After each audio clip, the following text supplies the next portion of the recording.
नमस्ते दोस्तों। आज आप सुनेंगे शरत चंद्र चट्टोपाध्याय जी का उपन्यास नव विधान का चौथा एवं अंतिम एपिसोड। अब तक की कहानी इस प्रकार है। शैलेश बाबू की पत्नी की मृत्यु के बाद उनके 9-10 साल के पुत्र सोमेन के पालन पोषण की समस्या आने से शैलेश बाबू ने अपनी प्रथम परित्यक्ता पत्नी को वापस घर बुला लिया। उसने आकर घर गृहस्थी और पुत्र सोमेन को बहुत अच्छी तरह संभाल लिया, परंतु उनकी बहन विभा के द्वारा किए गए तिरस्कारों से अपमानित होकर तथा शैलेश की उपेक्षा से आहत होकर वे घर छोड़कर पुनः अपने भाई के पास चली गईं। अब सुनिए आगे की कहानी।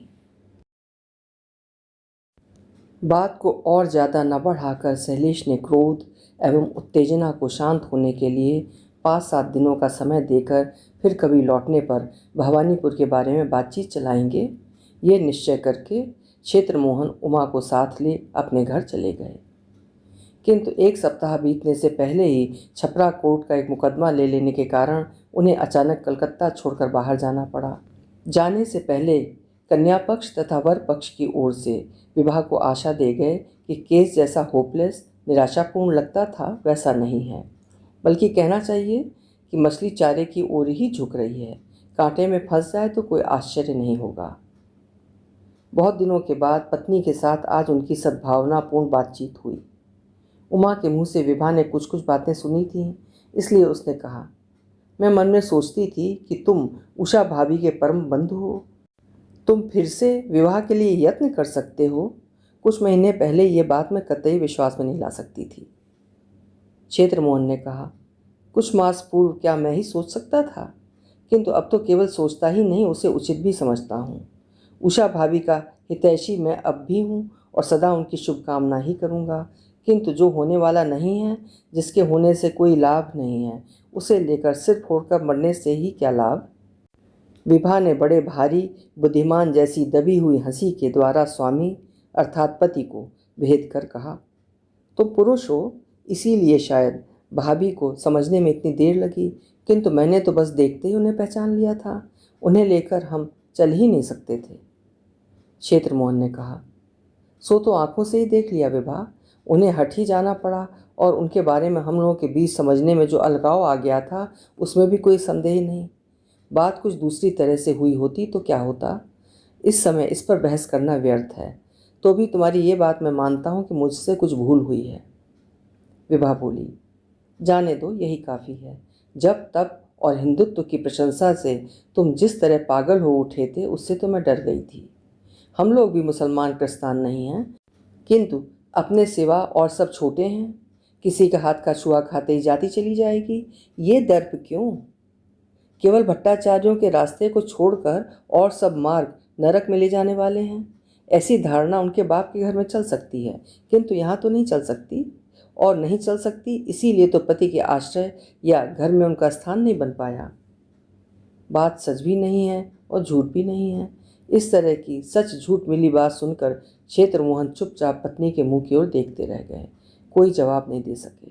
इसी समय उमा ने कमरे में प्रवेश करके विस्मित होकर पूछा, क्या हुआ भैया।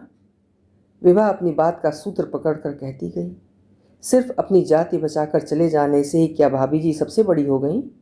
मान लो तुम्हारा आरोप ही यदि सत्य है कि मेरे ही कारण भैया ने उनका अपमान किया है, तो क्या वैसा ही अपमान उनके कारण तुमने मेरा नहीं किया। किंतु क्या उसके कारण मैं तुम्हें छोड़कर मायके चली जाती। क्या तुम यही कहते हो। क्षेत्रमोहन ने कहा, नहीं, मैं ये नहीं कहता।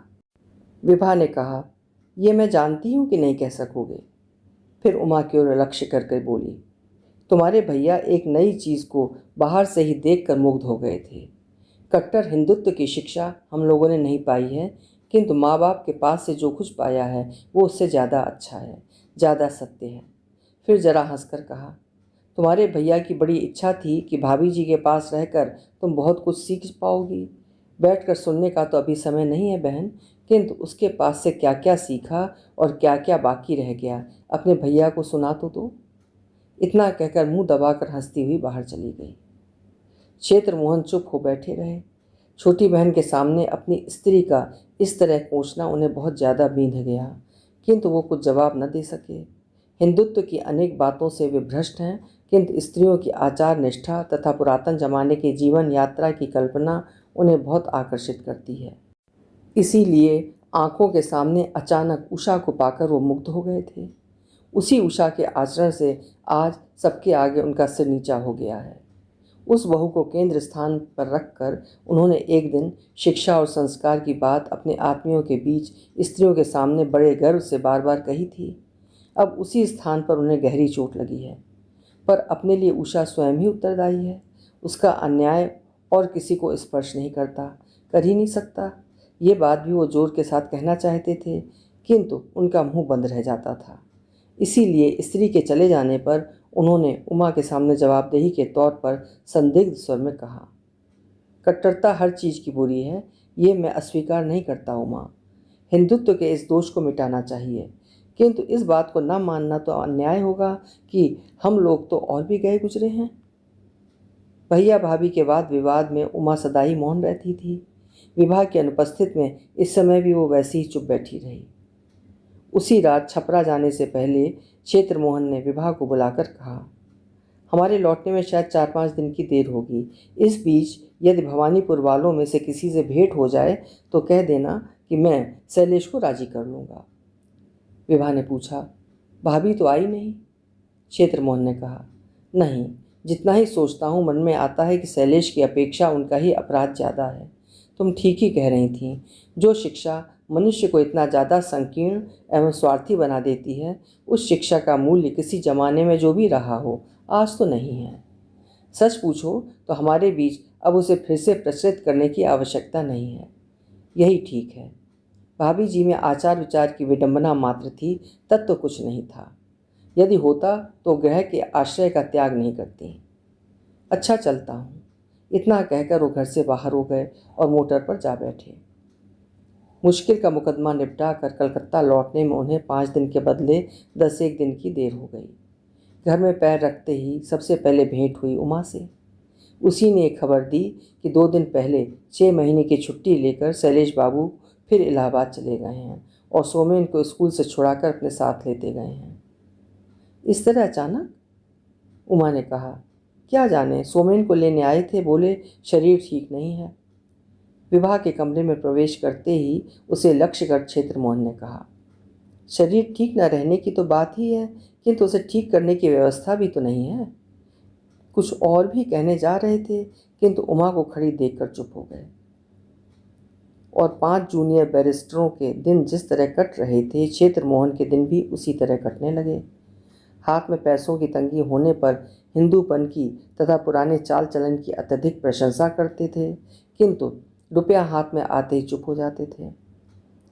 जैसे चलता था वैसे ही चलता रहता। शैलेश के वो वास्तविक शुभाकांक्षी थे, उसे पहचानते थे।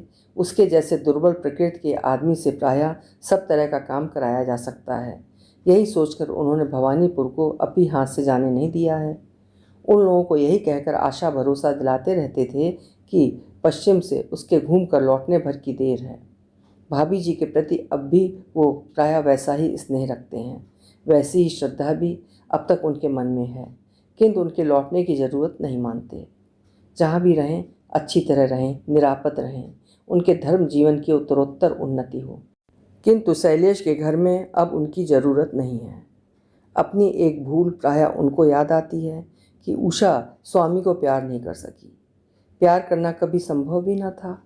बचपन से ही कठोर आचार विचार के बीच रहने के कारण इस लोक की अपेक्षा परलोक ही उनके लिए ज़्यादा अपना है।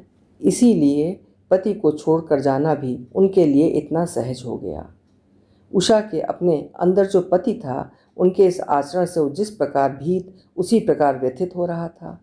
उनके मन में आता कि सोमेन को जो वो इतनी जल्दी प्यार करने लगी थी, वो भी उनकी कठोर कर्तव्य भावना के कारण ही संभव हुआ था। सच्चा स्नेह नहीं था, इसीलिए जाने के दिन भी कहीं कोई ममता नहीं लगी। 2 महीने बाद इलाहाबाद से ये खबर आई कि शैलेश ने सोमेन को इस कच्ची उम्र में ही जनेऊ पहना दिया है और खुद भी एक वैष्णव भक्त से दीक्षा ग्रहण कर ली है। एक दिन भी पिता पुत्र का गंगा स्नान नहीं छूटता और जिस मोहल्ले में मांस मछली आती है उसके रास्ते शैलेश निकलता भी नहीं। सुनकर उमा चुपके चुपके हंसने लगी। विभा ने कहा, यह मजाक किसने किया, योगेश बाबू ने? क्षेत्रमोहन ने कहा, यह सच है कि खबर योगेश बाबू के पास से ही आई है, किंतु मजाक करने योग्य घनिष्ठता तो उनके साथ नहीं है। विभा ने कहा, दादा अर्थात भैया के मित्र ही तो हैं, इसमें दोष क्या है? फिर कुछ रुक कर बोली, जानते हो क्यों? भाभी की सारी कहानी उन्होंने दादा के ही मुंह से सुनी है और इतने आदमियों के बीच तुम ही उनकी कट्टरता के भक्त हो गए थे, इसलिए ये मजाक भी तुम्हारे ही साथ किया है। फिर हंसती हुई कहने लगी, केस अर्थात मुकदमा आरंभ होने पर यदि बीच बीच में तुम मुझसे बुद्धि लेते रहो तो शायद तुम्हें इतने मुकदमे न हारने पड़े। उमा आज जरा झटपट तैयार हो जाओ, 7 बजे के भीतर वहाँ ना पहुँचे तो लावण्य नाराज होगी। अपने दादा को जरा आड़ में ले जाकर कह दो कि अब अगर कोई मामला अटके और समझने बूझने में परेशानी हो तो कंसल्ट कर लिया करें, इससे जो पैसा देते हैं वे खुश होंगे। उमा मुंह दबाकर हंसती हुई चली गई। वो ये भी समझ गई कि योगेश बाबू के हठात मजाक करने का कारण भाभी जी ने ठीक अनुमान किया है। 5-6 दिन बाद एक लंबी चौड़ी चिट्ठी क्षेत्रमोहन ने स्त्री के सामने फेंक कर कहा, यह योगेश बाबू के पिता की लिखी चिट्ठी है। उनकी उम्र है 70-72 वर्ष। मैंने कभी उन्हें आंखों से देखा नहीं है। चिट्ठी पत्री द्वारा ही परिचय है। कैसे आदमी हैं इसे ठीक ठीक तो नहीं जानता, किंतु इतना तो अच्छी तरह से जानता हूँ कि मेरे साथ हंसी मजाक का संबंध उनका नहीं है। लंबी चिट्ठी है, बंगला में लिखी है। 2-2 बार शुरू से अंत तक चुपचाप पढ़ने के बाद विभा ने मुंह उठाकर कहा, मामला क्या है? तुमको एक बार जाना पड़ेगा। किंतु मुझे तो 1 मिनट की भी फुर्सत नहीं है। विभा बोली, ऐसा कहने से काम नहीं चलेगा। विपत्ति की इस घड़ी में हम लोग न जाएंगे तो और कौन जाएगा? क्षेत्रमोहन सहमत होते हुए बोले, लेकिन सवाल ये है कि जाएं कैसे? जाने से भी ये मुसीबत दूर हो जाएगी, इसी का क्या ठिकाना है? दोनों बहुत देर तक चुपचाप बैठे रहे। अंत में गहरी सांस लेकर क्षेत्रमोहन ने कहा, शैलेश के द्वारा सब कुछ हो सकता है। जिस चीज़ को मनोबल कहते हैं वो उनमें बिल्कुल नहीं है। जाए मरे वो। दुख बस इतना है कि अपने साथ साथ वो बच्चे के जीवन को नष्ट किए डाल रहा है। चाहे जैसे हो, तुम्हें इसमें बाधा देनी चाहिए। विभा उदास गंभीर मुंह के साथ सन्न हो बैठी रही। वो रोध हो सकती है, अभिमान व अभिमान कर सकती है, किंतु उसे वह मन ही मन जानती है कि रोकने की शक्ति उसमें नहीं है। बहुत देर तक स्थिर बैठे रहने के बाद क्षेत्रमोहन धीरे धीरे बोले, मुझे संदेह तो सदा से ही था, किंतु एक चीज़ मैंने निश्चित रूप से पकड़ ली है विभा, कि उषा को तुम्हारे भैया सचमुच प्यार करते थे। उतना प्यार उन्होंने सोमेन की माँ से तो कभी नहीं किया। शायद ये सब उसी की प्रतिक्रिया है। विभा नाराज हुई, बोली, इसीलिए वो इस प्रकार उनका मन पाने की चेष्टा कर रहे हैं? देखो, हमारे भैया दुर्बल हो सकते हैं किंतु नीच नहीं हैं। किसी को आकर्षित करने के लिए इस तरह का स्वांग रचने की चाल उनके दिमाग में नहीं आ सकती। ये प्रतिक्रिया नाम की चीज़ कैसी अद्भुत होती है। विभा इसे क्या जाने। क्षेत्रमोहन ने भी केवल पुस्तकों में पढ़ा है, इसके विषय में वो भी कुछ विशेष नहीं जानते। इसीलिए पत्नी के क्रोध के प्रत्युत्तर में वो चुप रह गए। अंधेरे में तर्क युद्ध चलाने का साहस उन्हें नहीं हुआ। किंतु प्रतिक्रिया कुछ भी हो, काम के वक्त विभा की ही विजय हुई। पति को 2 दिन के अंदर ही सब कामकाज छोड़कर इलाहाबाद को रवाना हो जाना पड़ा।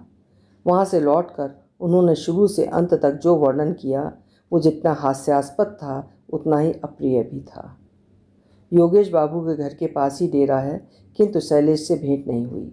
वो गुरु भाइयों के साथ श्री गुरु के चरण कमलों का दर्शन करने श्री वृंदावन धाम गया हुआ था। सोमेन से भेंट हुई। उसका शास्त्र अनुमोदित ब्रह्मचारी का वेश था और शास्त्र संगत ही आचार विचार भी थे। वहीं के एक निष्ठावान ब्राह्मण सुबह शाम उसे ब्रह्म विद्या सिखाने आते हैं। ये बताकर क्षेत्रमोहन ने कहा, मुझे देखकर बेचारे की दोनों आंखें छलछला आईं। उसका चेहरा देखने से ऐसा लगता था जैसे उसे खाने पीने का ही कष्ट ज़्यादा है।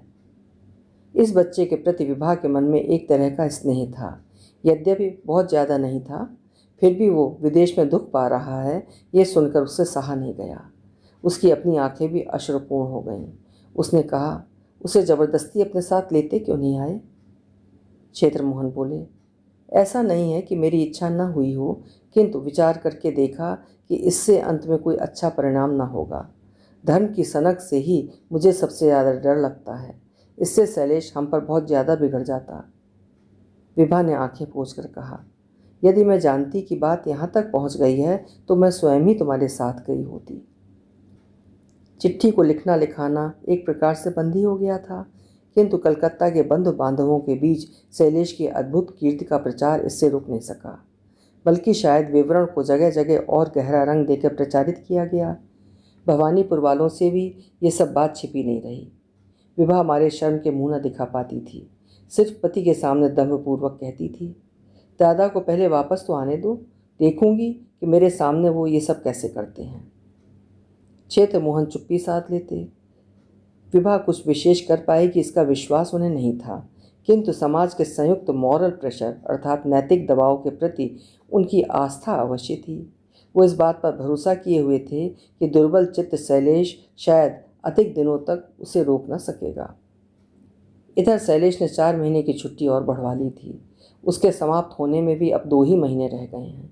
इतना निश्चित है कि वो नौकरी नहीं छोड़ सकेगा।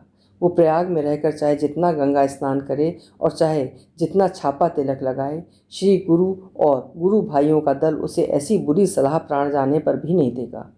इसके बाद लौट आने पर एक बार लड़ाई करके देखना पड़ेगा। उस दिन चाय पीते समय क्षेत्र मोहन ने कहा, यदि इस बार उषा भाभी आ जाएं तो चटपट भाई को बुलाकर उन्हें मायके भागने का दंड फंद न रचना पड़ेगा। जब तब में दोनों की खूब बनेगी। विभा का मुंह कुम्हला गया। उसने पूछा, उनके आने की बात तुमने सुनी है क्या? नहीं। थोड़ी देर तक चुप रहने के बाद विभा ने धीरे धीरे कहा, सुनते हैं गंवे गांव में तरह तरह के जादू टोना चलते हैं, क्या तुम उन पर विश्वास करते हो? क्षेत्र मोहन ने हंसकर कहा, नहीं, यदि चलते भी हों तो वो ये सब न करेंगी। क्यों नहीं करेंगी? क्षेत्र मोहन बोले, भाभी जी से मैं खुश नहीं हूँ। उनके प्रति अब वो श्रद्धा भी मेरे मन में नहीं रह गई है, किंतु ये सब हीन काम वो कर ही नहीं सकती, इसे मैं कसम खाकर कह सकता हूँ। विवाह ने इस पर विश्वास नहीं किया, सिर्फ धीरे धीरे कहा, जैसा चाहे करें, किंतु मैं भी तुम्हारे सामने प्रतिज्ञा करती हूँ कि मैं बच्चे को तो छुड़ा ही लाऊंगी। बेरे ने आकर खबर दी कि बंधु 2 बड़े कारपेट मांगने आया है। बंधु शैलेश का बहुत पुराना नौकर है। विभा ने विस्मयपूर्वक पूछा, वो कारपेट लेकर क्या करेगा? कहते कहते दोनों बाहर चले आए। बंधु ने सलाम करने के बाद अपनी प्रार्थना बताई। कारपेट का क्या करेगा बंधु? क्या पता मेम साहब, शायद गाना बजाना होगा। करेगा कौन? साहब के साथ 3-4 आदमी आए हैं, शायद वही लोग करेंगे। भैया आ गए? क्षेत्र मोहन ने भी कहा, शैलेश आ गया? बंधु ने सिर हिलाकर बताया कि कल रात सब लोग लौट आए हैं। उसके कारपेट लेकर चले जाने के बाद दोनों जने सिर नीचा किए चुपचाप खड़े रहे। उस दिन तो क्षेत्र मोहन ने किसी तरह धीरज रखा, किंतु दूसरे दिन शाम को विभा तथा उमा को साथ ले वो उस घर में आकर उपस्थित हो गए। पहले के अभ्यास के अनुसार जब वे नीचे के पुस्तकालय में गए तो अंदर जाने में बाधा पड़ी। दरवाजे पर अब वो भारी पर्दा नहीं है। अंदर का सब कुछ नज़र में पड़ गया। एक ही दिन में घर का चेहरा बदल गया है। किताबों की अलमारियां जरूर हैं, किंतु वहाँ और कुछ सामान नहीं है। फर्श के ऊपर कंबल और उसके ऊपर सफ़ेद जाजम बिछी है। जाजम पर 2 हट्टे कट्टे आदमी बैठे हुए हैं। उनकी परिपुष्ट देह में सर्वत्र हरिनाम की छाप है। गले में मोटी मोटी तुलसी की माला है। वे अचानक साहब मेम को देखकर घबरा गए। उनकी शांति में बाधा न देकर तीनों आदमी ऊपर जा रहे थे कि उड़िया रसोइया ब्राह्मण ने मना करते हुए कहा, ऊपर के कमरे में गोसाई जी विराजमान हैं। गोसाई जी कौन? रसोइया महाराज चुप रह गया। साहब कहाँ हैं? उत्तर में उसने ऊपर की ओर उंगली उठाकर दिखाई। क्षेत्र मोहन उस जगह खड़े होकर शैलेश शैलेश चिल्लाने लगे।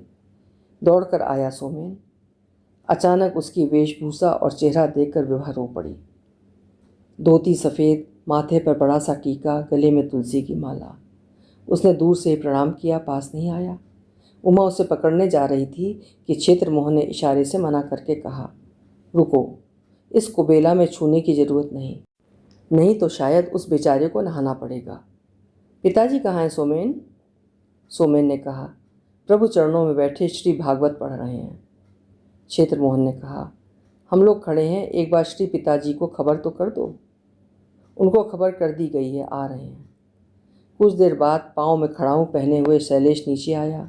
कमर में धोती, बदन पर कुर्ता और माथे पर एक टीका छोड़कर बाहर से चेहरे मोहरे में कोई विशेष परिवर्तन नहीं हुआ है, किंतु अंदर से बहुत कुछ बदल गया है। ये पलक मारते ही दिखाई पड़ गया। अत्यंत विनीत भाव है, मीठी बोली है। उषा और विभा के प्रणाम करने पर उसने दूर से ही खड़े होकर आशीर्वाद दिया, स्पर्श करने के लिए पास नहीं आया।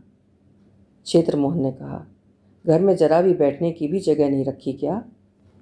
शैलेश ने लज्जित भाव से कहा, बाहर का कमरा गंदा पड़ा है, उसकी सफाई करानी होगी। क्षेत्र मोहन बोले, ऐसी बात है तो इस समय हम विदा लेते हैं। फिर सोमेन को लक्ष्य करके कहा, इस समय चल रहा हूँ, मैं समझता हूँ यहाँ हम लोगों की कोई विशेष ज़रूरत ना होगी। फिर भी इतना तुमसे कहे जा रहा हूँ कि यदि कभी बैठने की जगह हो जाए तो मुझे खबर कर देना बेटा। चलो। शैलेश चुप लगाए खड़ा रहा। गाड़ी में विभा ने किसी के साथ जरा भी बात नहीं की। उसके दोनों नयनों से झरझर आंसू गिरने लगे। ये लोग एक बात तो आज निसंशय समझ गए कि इस घर में उनके लिए अब जगह नहीं रही।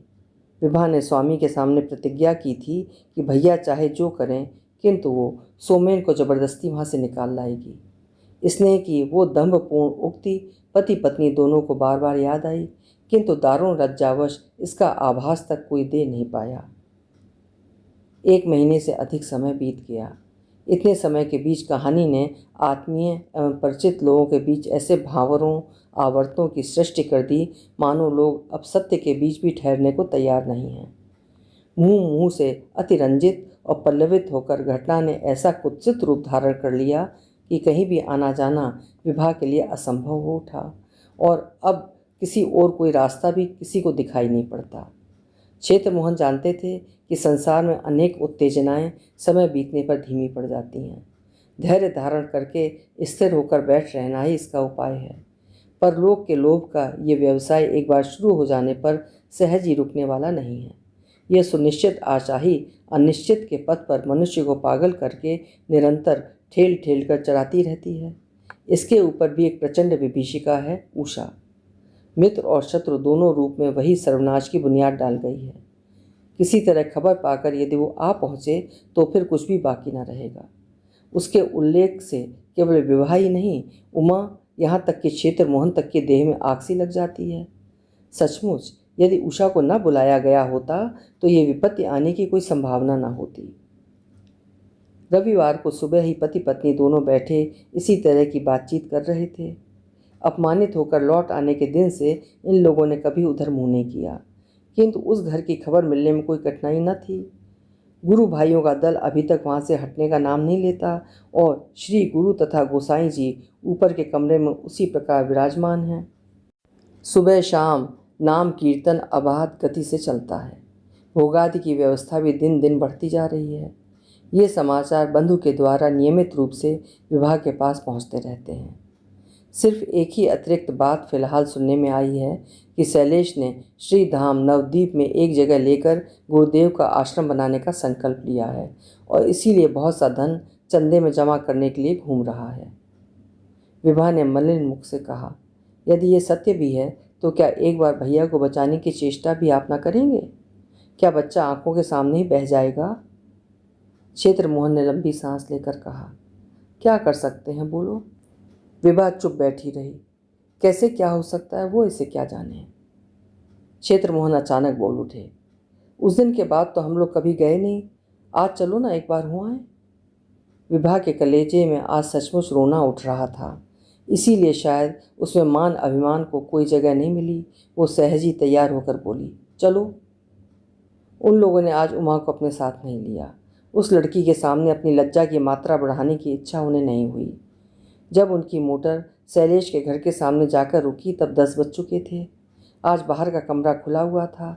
दोनों गुरु भाई फर्श पर बैठे एक बड़ी पोटली खूब कसकर बांध रहे थे। क्षेत्र मोहन ने पूछा, शैलेश बाबू घर में हैं?